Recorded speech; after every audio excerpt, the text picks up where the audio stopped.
مسلم community کے دوستوں، میں ہوں محمد مجاہد۔ آپ تمام دیکھنے اور سننے والوں کو السلام علیکم۔ امید ہے آپ خیریت سے ہوں گے۔ دوستو، آج کی ویڈیو میں ہم سلطنت عثمانیہ کے سب سے بڑے معمار، ماہر تعمیرات سنان کا ذکر کریں گے۔ ایک ایسا انجینئر جس نے سینکڑوں مسجدیں، سینکڑوں محل اور بیسیوں مقبرے اور سینکڑوں سکول اور غریب خانے، مدرسے، کاروان سرائے تعمیر کروائے۔ ویڈیو شروع کرنے سے پہلے نئے آنے والے دوستوں سے گزارش ہے کہ ہمارے چینل کو سبسکرائب کر دیں اور بیل آئیکن کے بٹن کو دبا دیں تاکہ ہماری آنے والی ہر ویڈیو آپ تک بر وقت پہنچتی رہے۔ دوستو، سنان اناطولیہ کے ایک مسیحی خاندان میں پیدا ہوئے۔ 1511 عیسوی میں وہ عثمانی فوج میں شامل ہوئے اور استنبول آ گئے، جہاں انہوں نے اسلام قبول کر لیا اور سنان کا نام پایا۔ 3 سال بعد تعمیرات اور انجینئرنگ کے ماہر سنان مشرق میں عثمانی سلطان سلیم اول کے پیش قدمی کرنے والے دستوں میں شامل تھے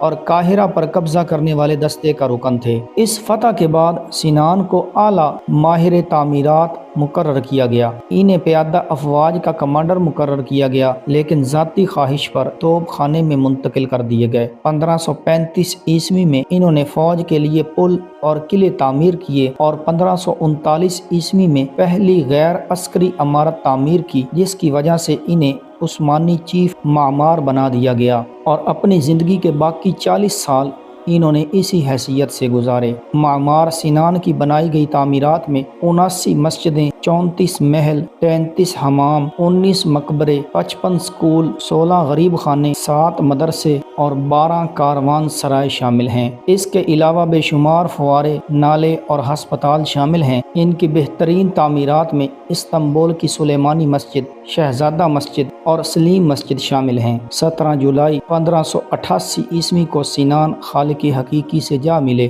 چند سال پہلے سلیمانی مسجد کے شہید ہونے کا خدشہ تھا۔ ماہر انجینئر اور معماروں کا ایک گروپ ان اہم نکات کی کھوج میں تھے جو مسجد کا وزن اٹھائے ہوئے تھے۔ اس گروپ کو مسجد کا ایک پوشیدہ حصہ ملا، جہاں سے انہیں ایک نوٹ ملا۔ معمار سنان کے عثمانی ترکی زبان میں لکھے گئے اس نوٹ میں کہا جا رہا تھا کہ جب آپ یہ نوٹ پڑھ رہے ہیں تو اس کا مطلب ہے کہ کلیدی پتھر میں سے ایک کھو گیا ہے اور آپ اس کے تبادلے کا طریقہ نہیں جانتے۔ سنان یہ بتا رہے تھے کہ کلیدی پتھر کا تبادلہ کیسے کریں، اور اس گروپ نے اس نوٹ کی ہدایات کے عین مطابق عمل کیا اور معمار سنان کی صدیوں پہلے کی نزاکت اور دور اندیشی کی بدولت سلیمانی مسجد گرنے سے بچ گئی۔ یہ نوٹ آج بھی استنبول کے میوزیم میں دیکھا جا سکتا ہے۔